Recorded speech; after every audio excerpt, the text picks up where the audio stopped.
I would like to welcome you to the Source to Sea platform's Riding the Wave, Financing Source to Sea Action event. We're very pleased to have you as part of this discussion. The Source to Sea platform has been around for a number of years, since 2014, and we have about 30 partners. Several of them have co-convened this event with us.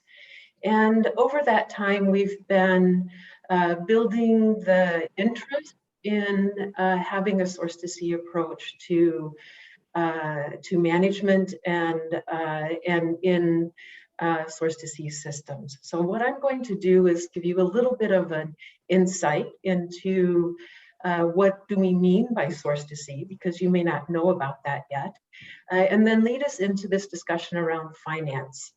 And I'd like to say that this discussion is not one where we're coming with all of the answers. We're really open to hearing from you, and that's why we have an interactive session. So please do listen carefully to the discussion and participate when you have the opportunity.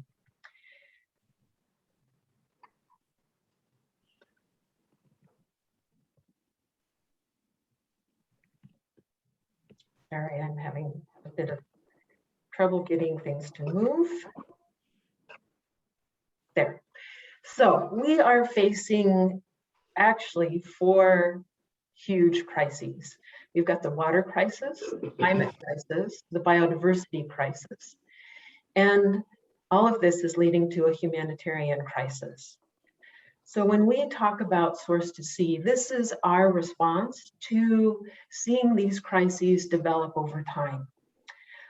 We think, and many others are starting to call for this, that we need a different way of addressing water, climate, biodiversity, and the balance between people and nature.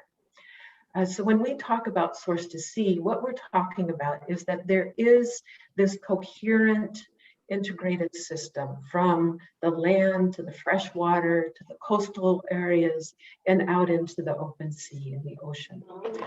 And it's very important for us to think about these linkages as we're developing plans, as we're implementing strategies, as we're making investment decisions. This is our call to action, to say that like others, as you can see here, considering these system linkages is an essential part of moving forward. So what do we mean by this source to sea system and its connections? Well, of course, there are certain what we call key flows that connect the source to sea system. So we've got water and biota and sediment, pollutants and materials, and then ecosystem services. And these connect across the land, freshwater, coastal, and marine environments. And what we're indicating and seeing is that if any of these key flows are altered in one way, in one part of the system, they may have impacts, either environmental, social, or economic impacts, upstream or downstream of where those alterations occur. And if you look at governance across the source to sea system, what you see is it's very fragmented. You may have one set of policies and regulations and authorities in the upper reaches of a source to sea system, another in the coastal areas, completely different set in the marine environments, and all across that creates a very siloed approach to governance, and that also leads into a siloed approach to finance. What we're seeing is more and more is that the SDGs are really interconnected. We cannot accomplish all of the SDGs if others are not being accomplished. We are most focused on SDG 6, water, SDG 14, the oceans, SDG 13, climate, and SDG 15, biodiversity. But those 4 SDGs really influence the success of the other SDGs. So this is another call for us to have a holistic approach to managing source-to-sea systems. So what do we mean by source-to-sea management? Really 2 key aspects are essential to source-to-sea management. One is that we look at that upstream-downstream connectivity, the continuum from the source to the sea, and that we really take into account the interests, the impacts, the benefits and the opportunities across that source-to-sea continuum. So when we're making plans, when we're making decisions, we're thinking about how will these influence and affect parties, environments, economic interests, upstream of where we're looking at an investment and downstream of where we're looking at an investment. The other aspect is that if you're going to be working from source to sea, if you're going to be even working in one location and considering that source to sea continuum, we really need to have cross-sectoral coordination. And so it's really essential to have this upstream downstream cooperation and this cross-sectoral coordination. And source to sea management is really holistic and collaborative. It's participatory and it's adaptive. And so we really need to develop the skill sets, the institutions, the policies, plans, and strategies, and the finance that can support this kind of approach. So I'll bring this down from concept into something real. This is Hoi An in Vietnam. It's an ancient city and a UNESCO heritage site. And you can see that they have a really severe problem with plastic waste. Hoi An is on a river, the Tubon River, and they actually, within Hoi An, do quite a bit to collect plastic, to recycle it, to reduce the amount of plastic that's being used. But they're near the lower reaches of the river. And so this plastic is coming with the rains downstream from upstream rural areas into Hoi An.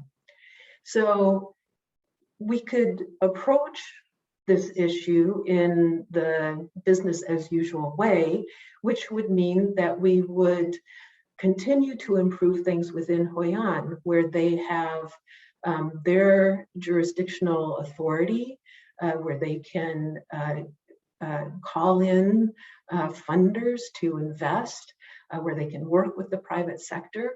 But every time there was a heavy rain, more plastic would come down.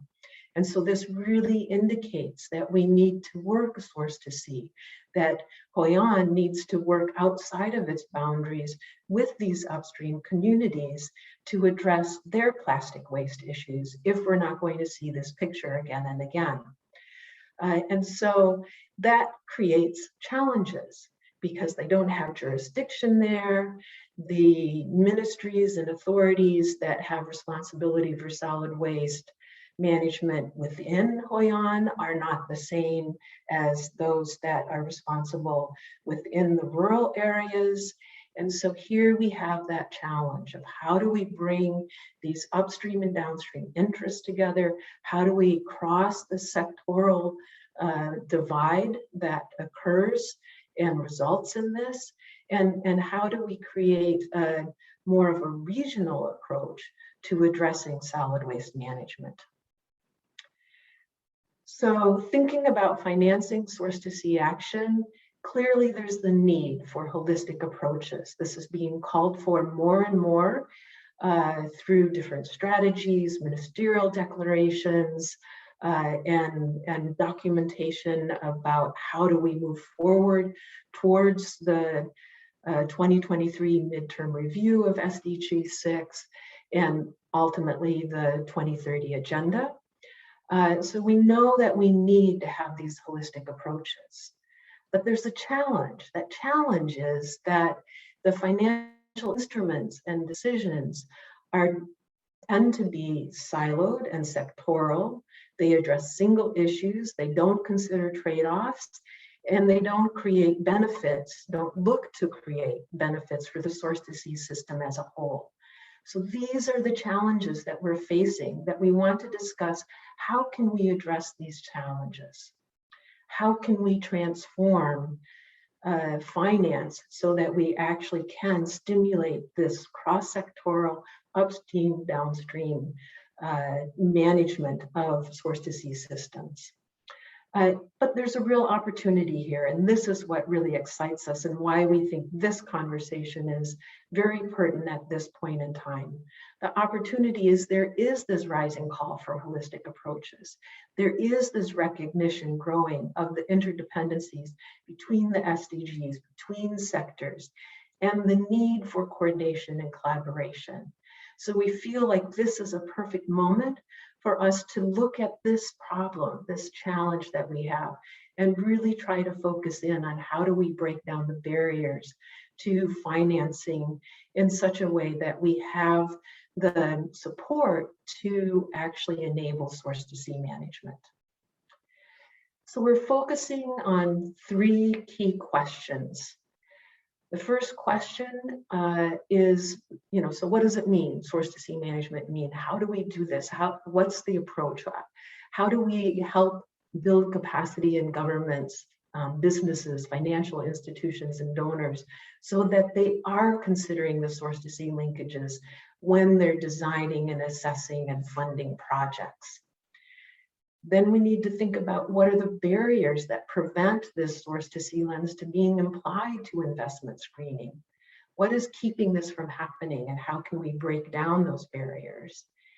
And then finally, what are the benefits, challenges, opportunities associated with addressing these upstream and downstream linkages and really bringing that into investments and business activities?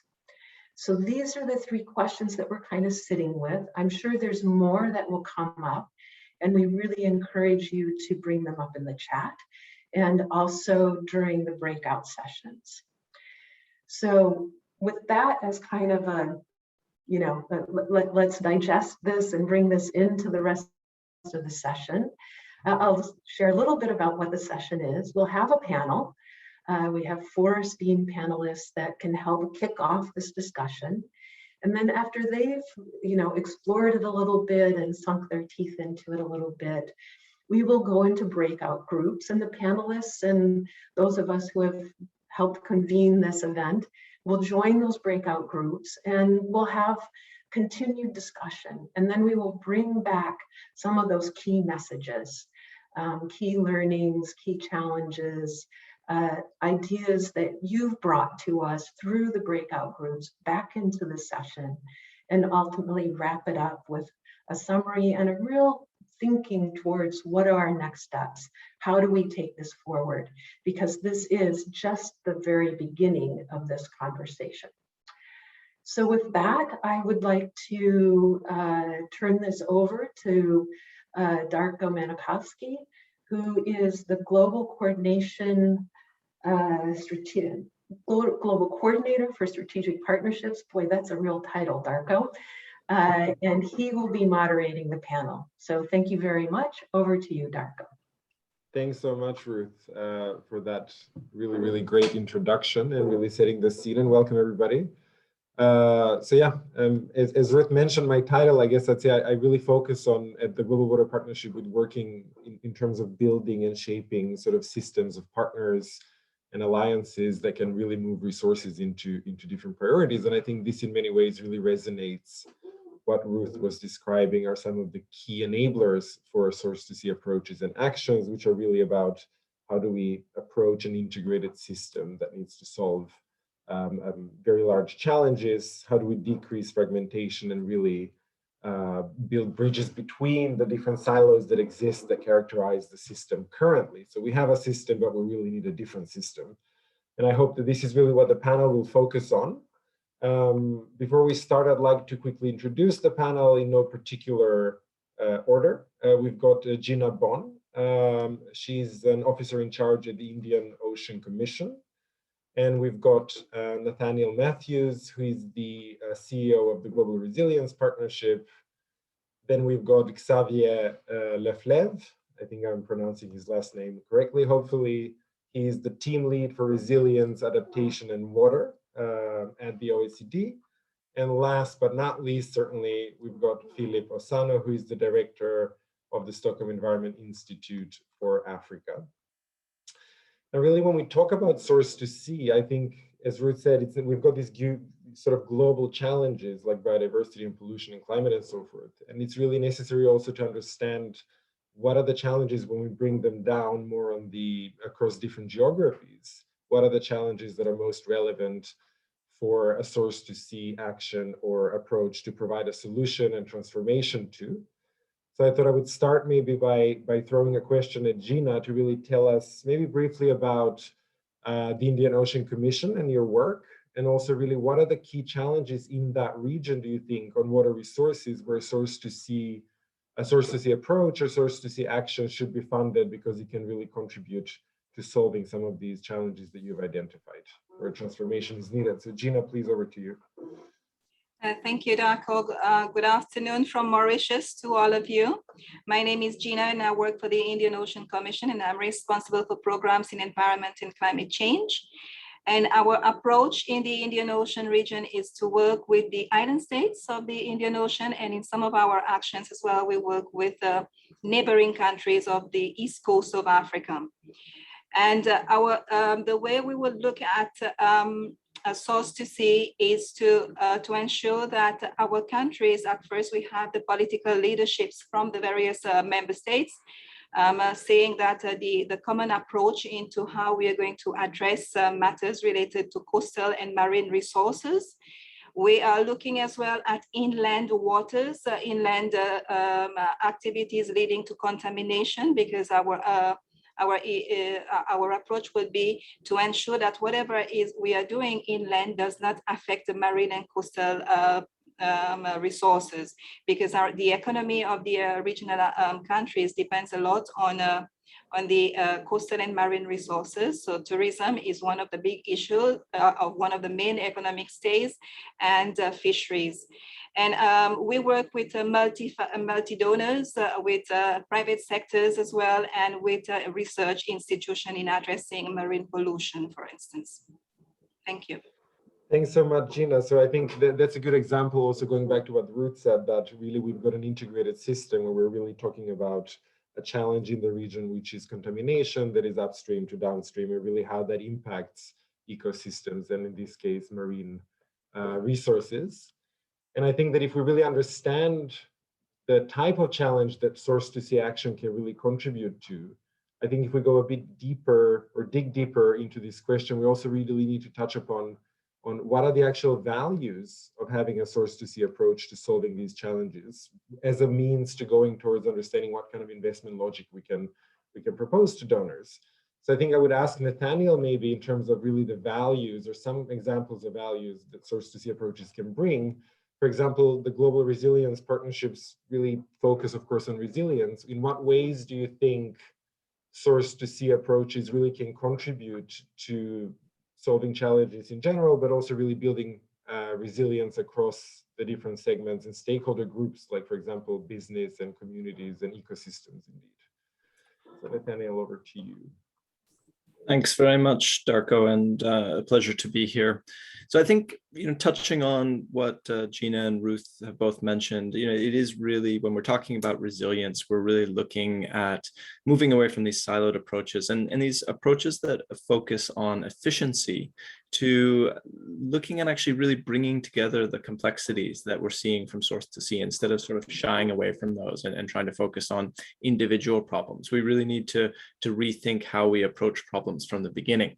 And resilience is also really about recognizing that hyperconnectivity in a very globalized world that we live in. And COVID has been a great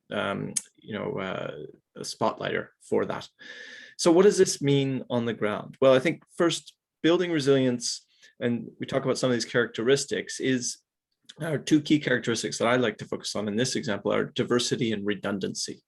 So we know, for example, that dense, healthy mangroves on their own can reduce storm surges by 66%. And then if we add in, for example, coral reefs, that can again decrease wave strength and height by about an additional 25%. But if these solutions aren't combined with engagement across the upstream stakeholders, including farmers and other users and how wetlands are managed and things like that, they won't be sustainable because the mangroves will die due to pollution and same with the coral reefs, and they won't be taken care of. So it's really about thinking how we're finding these multiple options in the face of shocks and stresses and storm surges and disasters and things like that.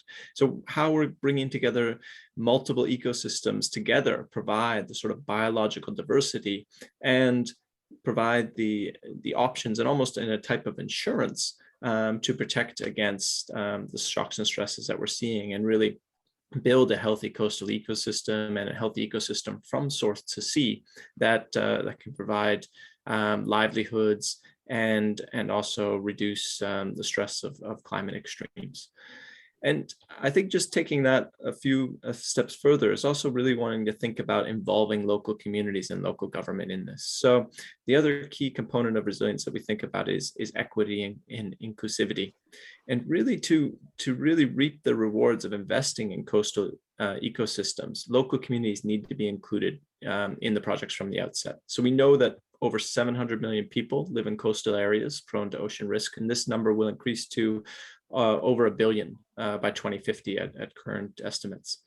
And so local stakeholders really, they need to lead in resilience building, and really it's about a shift to not involving local communities like it's more than just as recognizing their role as an agency over interventions and working with higher levels of governance to implement and deliver these solutions.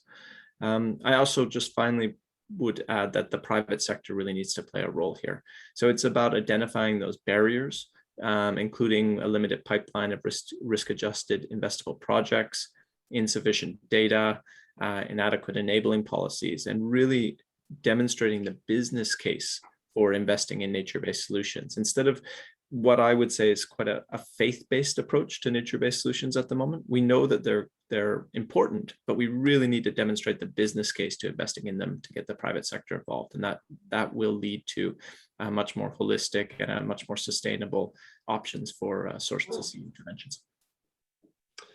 Thanks so much, Nathaniel. And I think the private sector comment is really important indeed, and let's come back to that a little bit more, I think, afterwards to dig a bit deeper into that. So I think what we're hearing really is that, again, going back to our roots at the beginning and really exemplifying those things more concretely with what the panelists have said so far, is that we've got clearly challenges that need systemic solutions because they're systemic in themselves. Some of the real benefits of source-to-sea approaches are really building that resilience and efficiency into how we actually transform these systems to be able to move the needle in the right direction, really bringing ecosystems together and building that investment option in what it means to actually protect the entire source-to-sea link. I think moving on from that, really, if we know that there are these challenges and there are clear benefits, what do we do actually to make this happen? What can we do? What kind of investment logic do we really need to build, and with what to really require or attract large-scale investments into source-to-sea actions? And I thought I would maybe throw this question at Xavier Leflevre from the OECD and really maybe ask you first, in your own analysis, what do you think is required to really make source-to-sea actions or approaches materialize on the ground? And building on that question, because of course we're source-to-sea is advocating for consistency across water-related investments, both upstream and downstream, at the level of a basin. How do you think this resonates with the OECD's agenda on financing water? So what do you think is required to make this happen, and how does the OECD align to this? Would be interesting to hear. Over to you, Xavier. Thank you, Darko. I wish I had the answer, but I can try to contribute. I come from a slightly different perspective because I work for an economic organization, and my focus in the team for the moment is very much on financing water and how to increase the value of water-related investment. And actually, we are starting with the very same observation. I could simply repeat what Ruth said in her very relevant introduction. We're starting from the same observation that the water sector is too fragmented. When you think about water-related investment, you will see fragmentation across sectors. So you have investment in agriculture, water, forestry, water supply and sanitation, energy, fisheries, inland fisheries, but nobody cares about the interconnection and the potential consequences of one project over the other. You also see fragmentation at the location level, with very little opportunities or capacity to connect what happens in one place with what happens to another place downstream. And of course, projects are assessed in a very isolated way. The fantasy of financiers, bankers, is what they call a pipeline of bankable projects, but they don't really have an interest to understand how investment in one particular project can actually be detrimental to investment in further projects downstream. So this is really what we are trying to explore now in the team, with a very simple, basic ambition to make the best use of available finance. So it's not even essentially driven by an environmental or other consideration. It's really from a purely economic perspective. And so the ambition is to shift from a project-based analysis to an analysis which would be focused on what we call investment pathways, meaning a sequence of projects that taken together may actually increase the added value for a community at a larger scale. That requires, that shift from project level analysis to analysis at the level of pathways, investment pathways, requires different, transitions. Or one is scale, and the example by Ruth in Vietnam, I think, is very, very relevant. What's the appropriate geographical scale to design and assess these pathways? Obviously, source to sea would be the ultimate ambition, but that's probably too demanding. One option we are exploring at the moment is the level of a landscape, which is fairly, probably more modest or humble, but also maybe more practical. And typically, in an urban environment, the landscape which would connect the city with its surrounding environment, so the rural areas upstream and downstream. The other level, the other shift is to be able to document how projects mutually support one another, or how investment in one particular project can actually contribute to, support, or on the contrary, be detrimental and harmful for investment in another project downstream. A very important shift here is to better understand and value the role of ecosystems, because ultimately the ecosystems will carry, or will be, a very important element of the co-benefit of these different projects and investments. And so they are somehow the link that bring together an investment pathway. So of course, these are very tricky issues. And to the million-dollar question is how to make that happen. For the moment, I don't think we have the tools to support that transition and to document the pathways, but this is something we are exploring. I can be more specific now if you like, Darko, or I can keep that for later. I'm just conscious of your timekeeping function. I will have some follow-up questions, I think, for you and our other panelists a bit later on this, but I think you mentioned some things that are really important when I hand over this to Philip Asano from ACI Africa, and this is really the idea of transition risk and not really having the tools that we require to be able to fund something that is very, very integrated.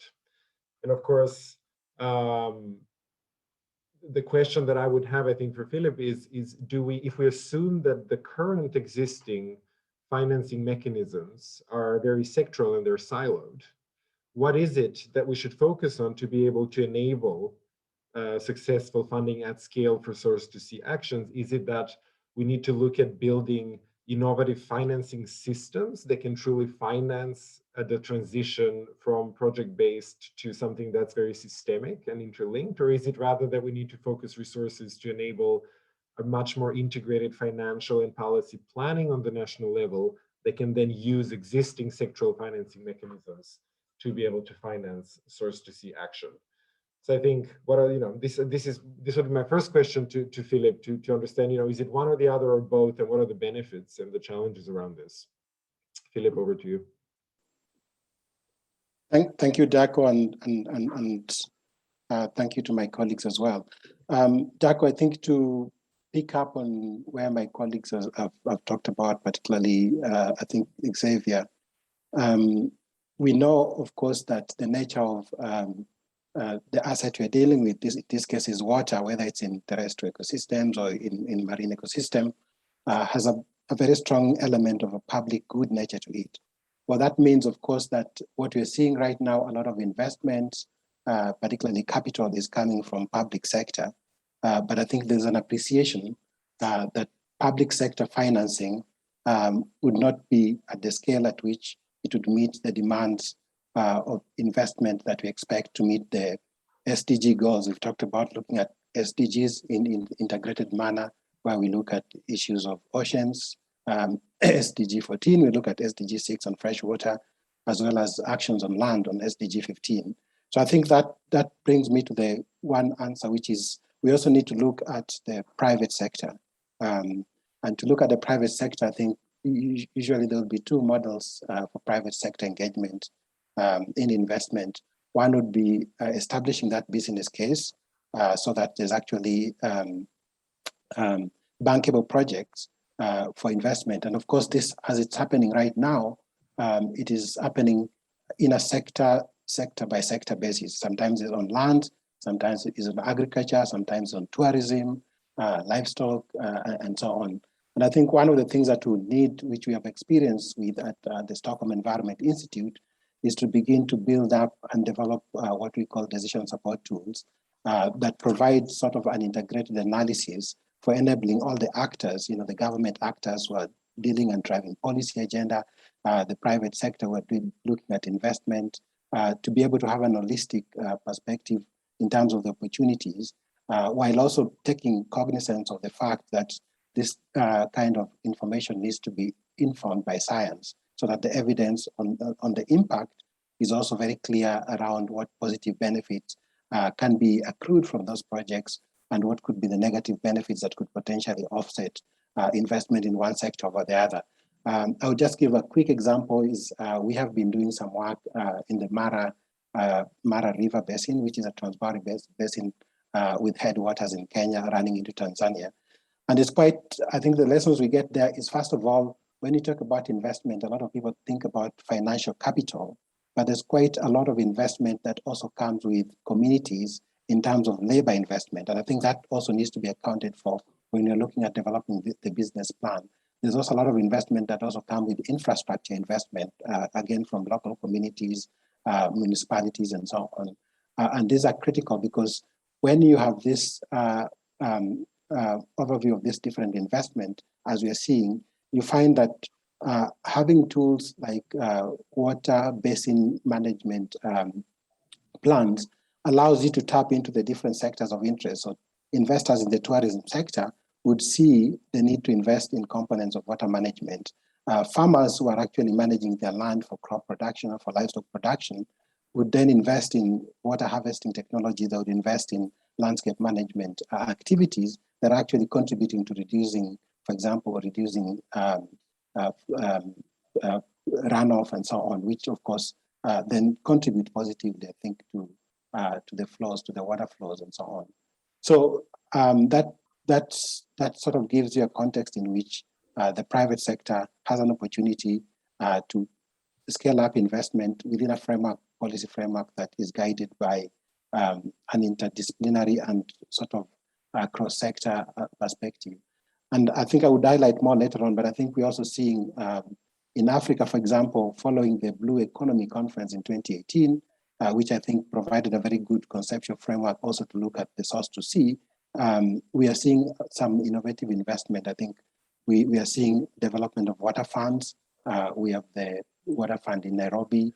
We have one in Cape Town. We are seeing investment like blue bonds, which is public-private sector sort of financing in the government of Seychelles and so on. So we could also look at some of these innovative approaches, because I think these are promising really for the future opportunities for investments. Thank you so much. I think that's a very interesting overview, I think, of the tools that exist. My question really, or comment here would be, how do we, in one way, a lot of the tools that exist that you've described are still remain to be single point investment solutions. When we're talking about sort of a very systemic need to be able to have rather a portfolio approach of different things that are happening upstream and downstream, and really understand the trade-offs between investing simultaneously in different points of the entire source to sea link. Now, maybe I can throw a question for the entire panel, but we can go, I can pick some of you.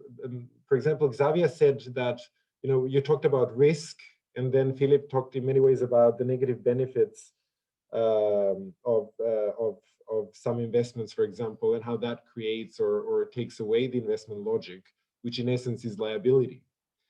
So my question is, if we want, do we perhaps use the wrong language even when we talk about private sector, when we talk about other types of investment? Do we talk about transition risk? Do we talk about ESG assessments of a portfolio? Or are we simply, when we do that, trying to transfer liability from something that has a detrimental impact of the environment to something that has a positive one, but we're not at the same time taking away the profit extraction opportunity for those things that have a negative impact?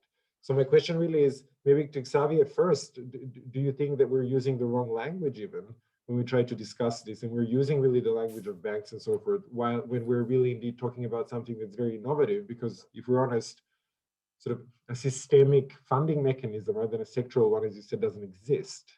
So what can we do, to be able to go over this barrier of risk and transition risk or liability sort of shifting when we try to invest in something like ESG? And then maybe a question to Nathaniel is that, do you think one of the key barriers when we talk about risk to involving private sector to be able to invest in a systemic way when it comes to source to sea action?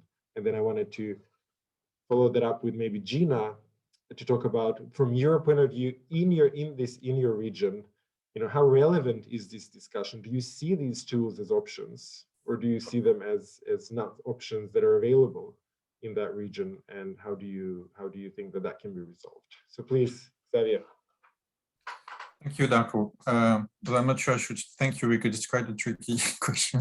I think there are a couple of things to be considered. One is transition from bankable to beneficial.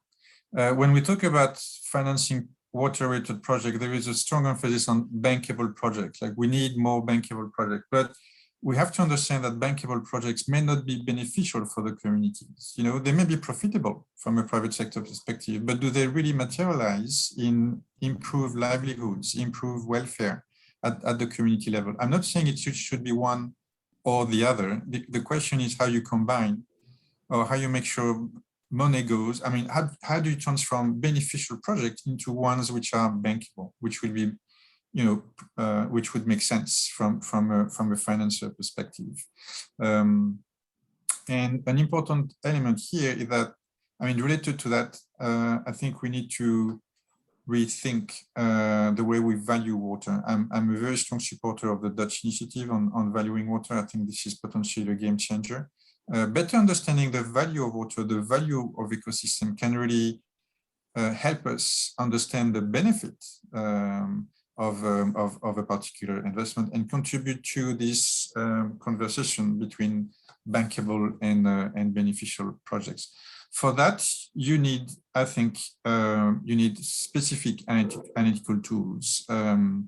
One avenue we're exploring with a few academics is hydroeconomic models.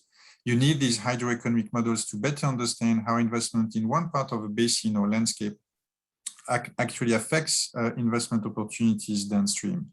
It is a combination of hydrology and economic analysis. You also need probably new planning tools that take into consideration the spatial and the temporal dimension of water resources and related infrastructure investments. You also need to better understand how to make decisions under deep uncertainty. This probably requires, again, probably new analytical tools. But in addition to that, I would like to reiterate the point made by Nate, that you need stakeholder engagement. You need the institutions that will bring the different stakeholders at that landscape level into the room or at the table, because there will be trade-offs. And you need these institutions to identify them and potentially address them. Of course, analytical tools can contribute to that, but you also need they are most helpful if they can actually inform a conversation with stakeholders. And there will be unknowns. And that's where bringing stakeholders at the table can help address unknowns. So more robust analytical tools, but in combination with appropriate governance and institutional arrangements, if you like, to make sure that the stakeholders have the opportunity to voice their concern, contribute to solutions, and to implementation of projects. Thank you.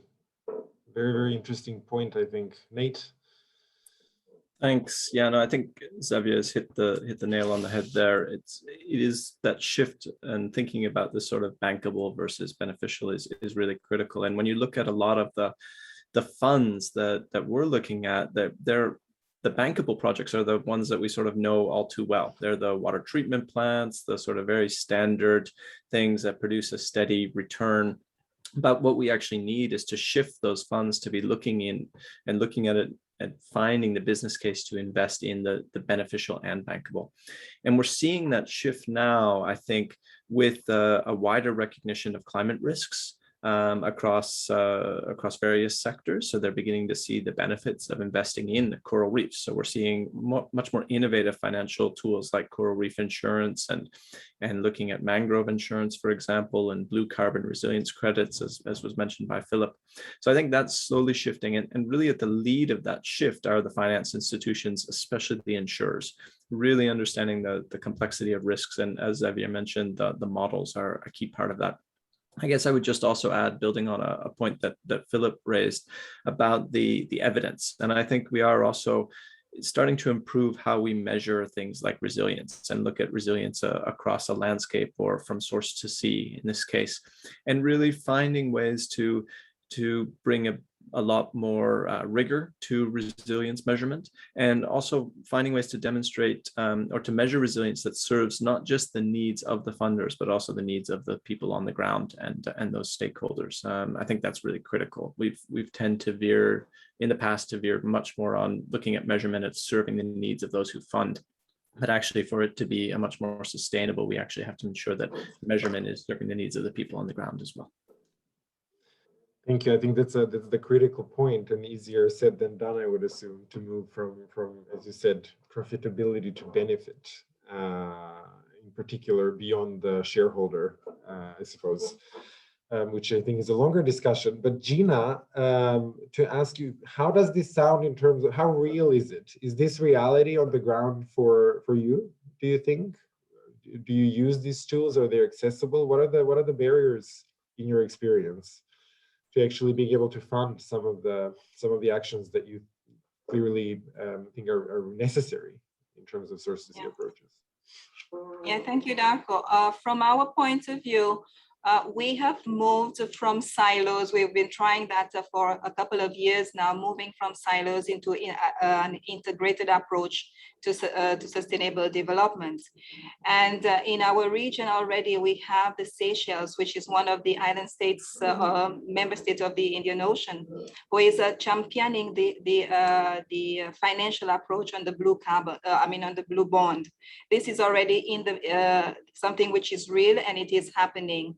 From our perspective, in a regional context, when we are designing our programs now, we do not work only on one aspect. We look at the resilience. This is the key word in most of what we are doing for the moment. So we go towards multi-donors. We do not work specifically on with one donor agency. And we've been having a lot of discussions with the private sector, and we see it happening right now in the tourism industries, where the private sector, they feel that because of the coastal erosion issues and the issues of water, the islands, we do not have a lot of water resources other than the sea. So we do get them more involved in the discussions that we are undertaking to see how can they own the process, because they need to own the process. Tourism industry is theirs. It's not for the commission, so they have to be there and do it, and they are the ones that are employing people as well. So it is really a sector where we are looking at.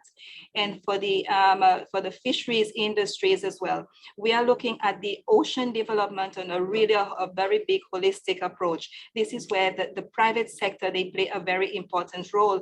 The local communities within the coastal areas, they are the ones that are the most impacted by whatever happens in the ocean aspect. So we work with them, and we ensure that the financing mechanism that we bring into our programs, it is inclusive. We discuss with the private sector, we discuss with the institutions, research institutions. For instance, we have a very nice, interesting model that we will be implementing very soon, where we are using the knowledge from the French institutions to transfer knowledge and technology into the region to see what is applicable, what we can do together, and how we can ensure the sustainability beyond project completion.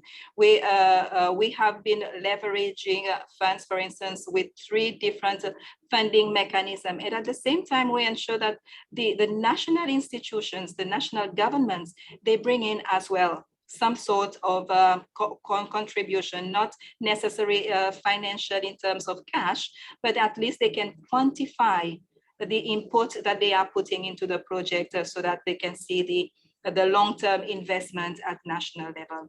I think this is something that we are doing right now. We are really I would say maybe experimenting, but we believe that it is going to be something that we can share with the rest of the world. Thank you. Thank you. I think that's a really interesting example. We're 1 minute over time. I think this is a very interesting discussion. I wanted to maybe just give a very sort of brief moment for Philip to answer or wrap up a little bit. 2 things. One is we've all mentioned in this group now that one of the key things is coordination between stakeholders because of trade-offs, because of risk, because of connecting ecosystems, and so forth. So Philip, very briefly, what do you think what is the best way, do you think, to coordinate the actors that are required, like the CSOs and the government and private sector and so forth? And what do you think specifically is sort of the next step that we should take from here to start sort of building some of this coordination and action on the ground? Thank you, Darko. I think the first thing is developing an institutional coordination mechanism that brings together government agencies from the different sectors, communities, local communities, and private investors is very critical. It still requires government leadership to drive the agenda. I think that's something that is critical, although depending on the context, different arrangements, we see different arrangements working, in different parts of the world, particularly in Africa, depending on the context. In terms of moving forward, my take is we need to think about a blended financing approach. In many cases, I think I like what Xavier mentioned, that bankable projects might be profitable to the investors. They might not necessarily meet the goals, the social and economic goals of communities. And I think in that context, we'd also need to make sure that, a blended approach that combines investment from the public sector with investment from private sector would be very critical. And particularly in the context of Africa, I think having things like guarantee funds for private sector to leverage on the public investment becomes very critical, because some of the work that we do, for example, if we look at local farmers that needs to invest in erosion control technologies or water harvesting technologies, some of those investment costs are beyond their ability to meet. And so getting different sources of financing, for example, from cooperatives, from loans from banks, or even from government loans and so on, becomes very critical in terms of enabling them to tip the balance from just considering their own, maximizing their own production, but also trying to put in land use management technologies that also contributes towards controlling erosion and runoff and so on and so forth. So I think that blended approach would be very, very critical. And I think most investors would also like to see that they have a guarantee fund that would allow them to not just think, for profits alone, but also think about how the investment can leverage public investment in building resilience, for example, for nature-based solutions. So a strong blended approach. Terrific. So I think I would just like to thank you all. I would like to have continued this discussion, but we will do that now in the breakout rooms where our panelists, Nathaniel and Xavier and Gina and Philip will be moderating. So thank you again to our panelists, and see you all in the breakout rooms. Ruth and Jose, over to you.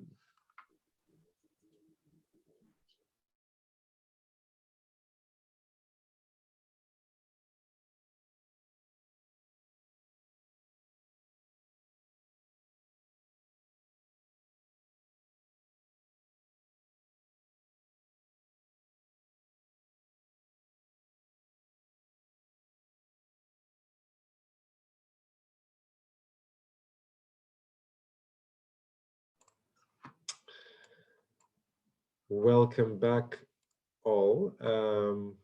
Let's see if not everybody's back yet.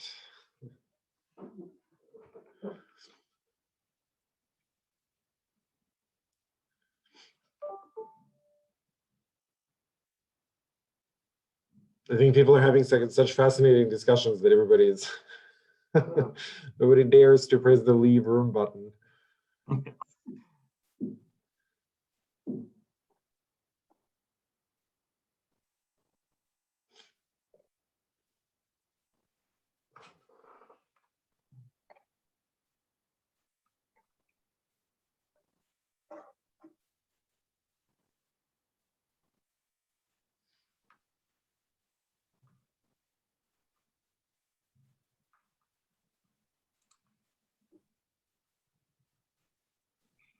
Darko, while we are waiting, congratulations. It's the best panel I've heard in a long time.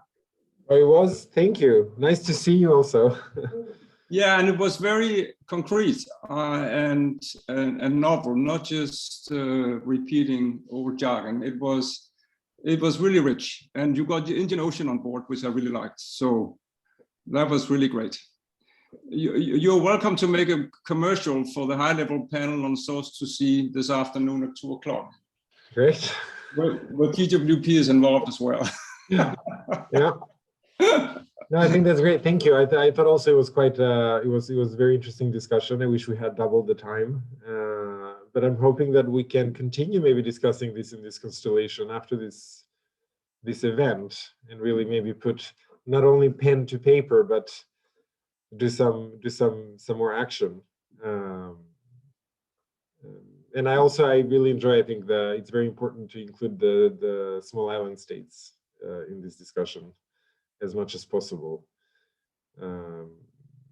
Yes, I will follow up with you also bilaterally. I saw an email floating around on this in the Pacific. I think maybe we can, not everybody is back, but I want to welcome back those that are here. And maybe we can have a report back briefly from the breakouts. And I would ask first, so the way we want to do this, maybe for the sake of time, is really have the panelists that were moderating the sessions to report back. And since we only had 4 rooms, I believe there was 1 panelist in each one. And maybe again, we can start with Gina, if you are back, Gina, and then we can, yes, you are, I can see you. Gina, over to you, and then we can, we've got about 3 minutes, 3.5 minutes per person. Please, over to you. Okay, thank you, Doctor, and thank you to the group. We had, I think we managed to go through all 3 questions, and a few of the things which came out was on question 1, for instance, was to ensure that whatever happens in a discussion is whatever happens on land does not affect and the impact that is going to happen on the on the coast, on the ocean. So that was something that came up as the key from that. And on the second question is the matter of data, understanding data. For the investors, they would want to be sure that they have sufficient information, data, for them to analyze the risk of, for them to be able to invest in some of the programs, and for them to understand the scale at which they are about to put their investment into. And also the need for a mind shift. That was something that was brought forward. We need to look at the mind shift and the knowledge into, instead of working on a project approach, go more onto the holistic approach, but that needs a bit of understanding. On the third question, it was basically to get people to care, to get those that would want to work in the sector to understand and to care what the whole thing is all about. They need to, the need for more knowledge on the specific issues that needs to be addressed and how they are interconnected to one another. For instance, the example of the plastic waste, what was mentioned in how there will be able to measure and understand what is going on, and how, and also to see it is the interaction between the coastal communities. Also, it needs to be taken into consideration.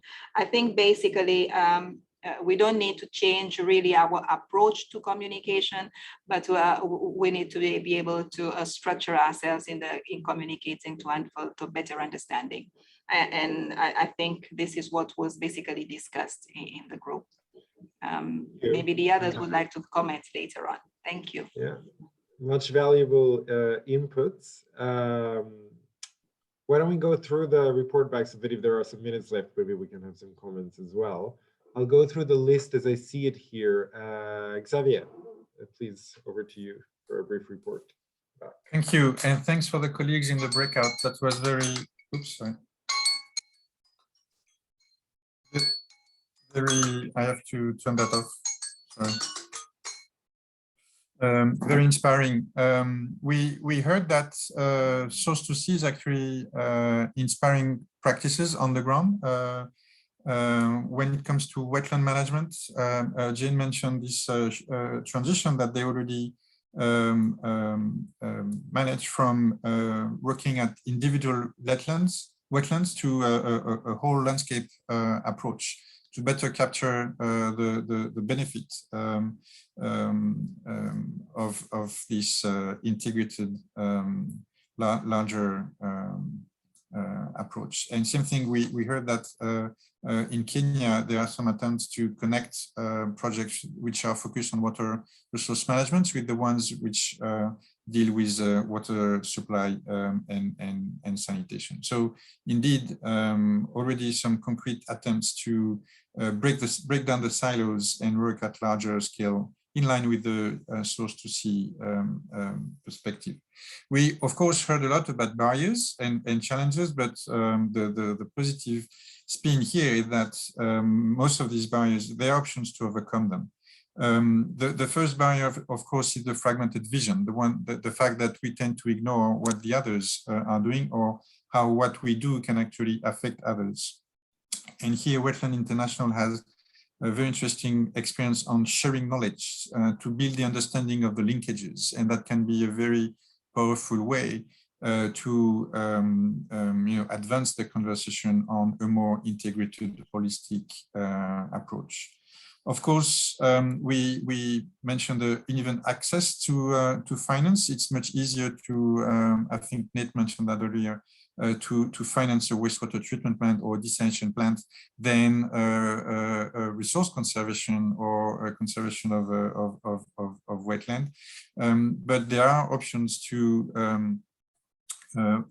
bridge that gap, typically when you can document the benefits of investing in water resource management. And again, in Kenya, we had some illustration of how, if you can document these benefits, part of these benefits can be transformed into revenue stream through, ecotourism, micro irrigation, and that revenue stream can be, the the backbone or the basic requirement for an investment from a private finance. Another issue that was mentioned is the time lag. It may take time before some of the expected benefits materialize, and that's an issue when it comes to financing these projects. But we heard that there are options that have been implemented by Wetlands International in particular, for instance, in deltas, essentially from what I understood, to cluster stakeholders according to the time scale required for the return, so that smaller, more immediate returns can be triggered effectively. And the last point in terms of barrier is the scale. Of course, source to see, in essence, is too ambitious and not very practical. So what's the appropriate scale that can actually be pragmatic? And here the capacity to document inputs and outputs in terms of water sediments and other elements would be critical to design or set the scale at the appropriate level. Thank you. I'm sure that other members of the breakout session would like to add or be more specific than I could be if we have time at a later stage. I would have loved to open the floor, I think, at this moment, but we don't have that much time. We've got about 5 minutes left for these report backs. So I will just go to Philip to give us a report back from the group, and then to Nathaniel. Thank you, Darko. I think there's some convergence also with the other groups. I can highlight 3 things from our breakout groups, and thanks to the participant. I think the first thing that came out very strongly is the need to rethink governance, especially the transition that are required in strengthening governance system.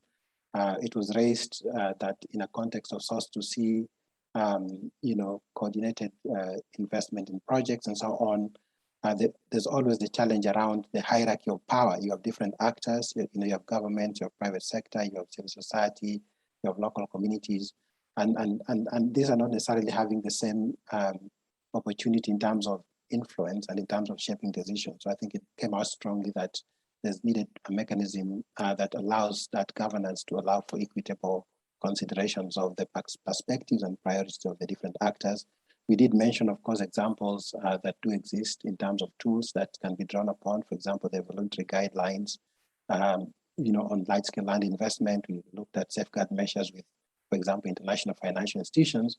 But I think it also came out that there's quite a big gap in terms of what exists in theory as to how these things should be happening and how they do happen in practice in different countries. We had an example of Honduras.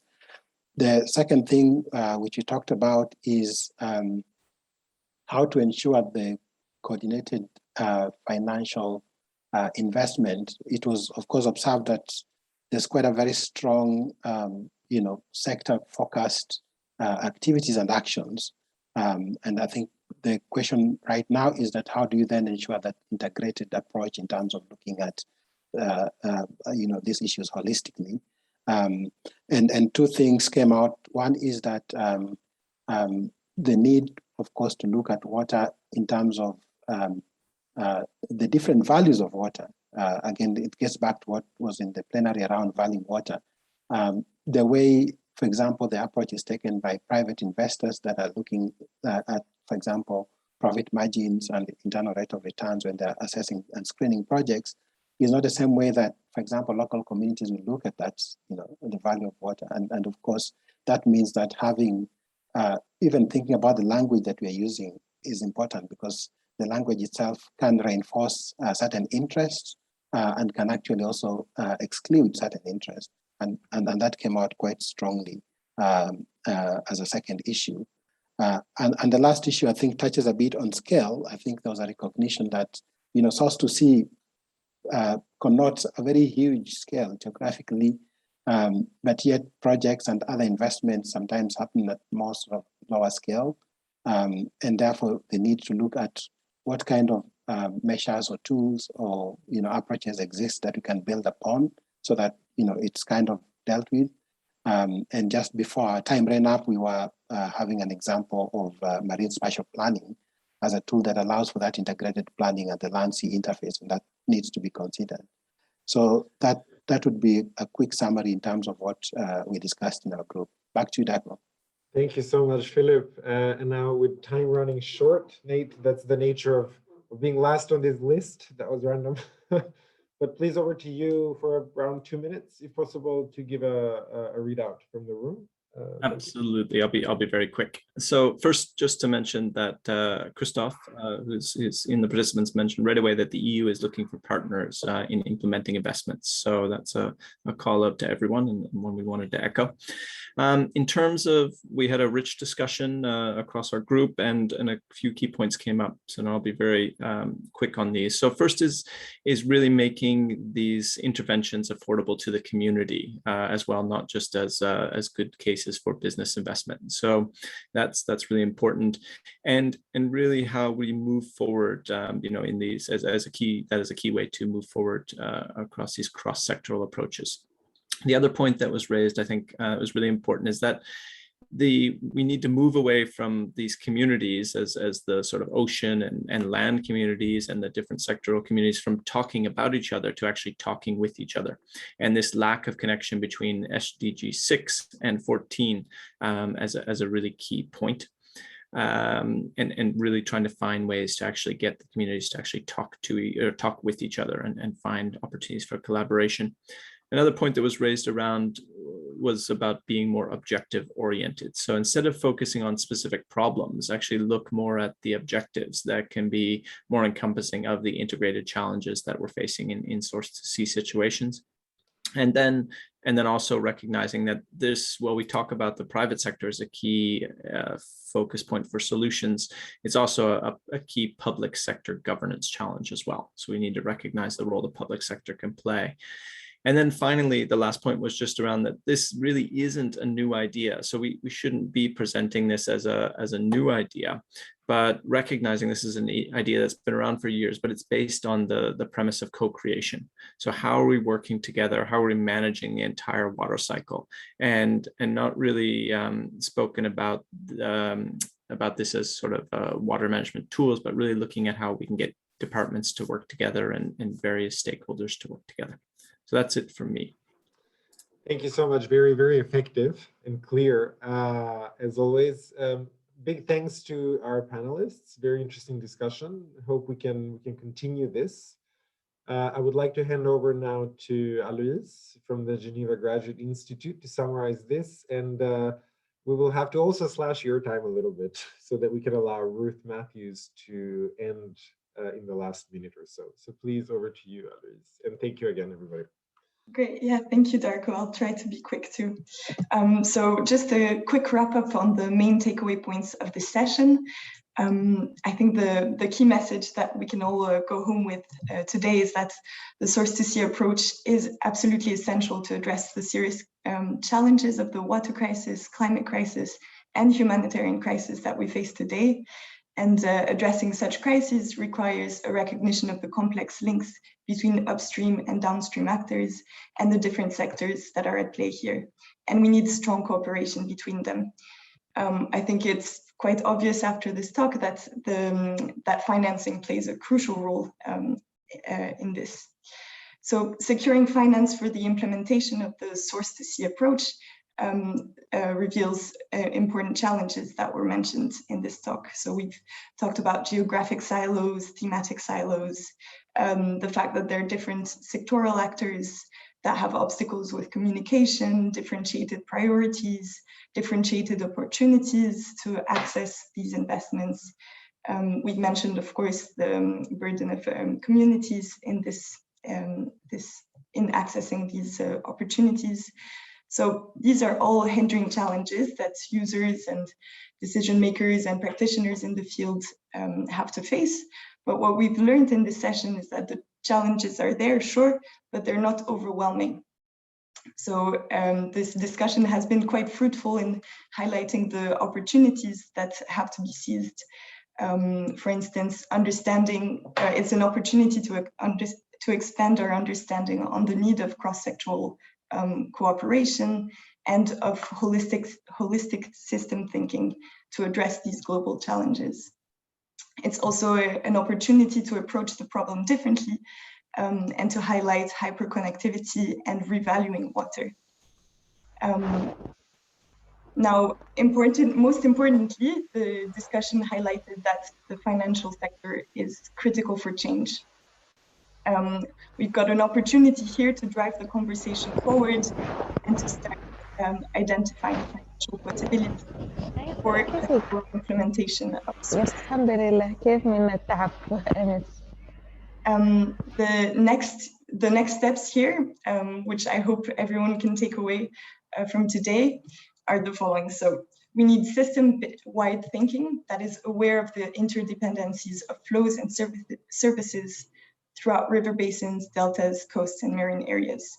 This means building a cooperation mechanism that will enhance the coordination between stakeholders and upstream-downstream actors for landscape-wise based management. For instance, we've mentioned rethinking the notion of scale to be pragmatic and potentially rethinking the language used to approach the practicalities of the framework. So just to close up, I think it's the beginning of a really important conversation with many opportunities to be seized and many reasons to be hopeful. And I'll leave the floor to Ruth for final remarks. Thank you so much, Aloise, and thank you to all of you for participating in this discussion. I have thoroughly enjoyed it. I'm really, really happy with the discussions that we had both with the panelists and in the breakout rooms. And I feel like we have, not just scratched the surface, but really started the pot boiling in terms of kicking off this discussion. And I can see many opportunities for next steps and collaboration across all of us in taking this forward. So thank you very much for your time. We do have a high-level panel this afternoon. I hope you do come to that. And Jose included a link about a survey that we're doing with CapNet that we'd love you to fill in and share with others. So please stay in touch with the Sources Heat platform and let's keep the conversation going. Really, really happy with what we've discussed so far today. Enjoy the rest of your day.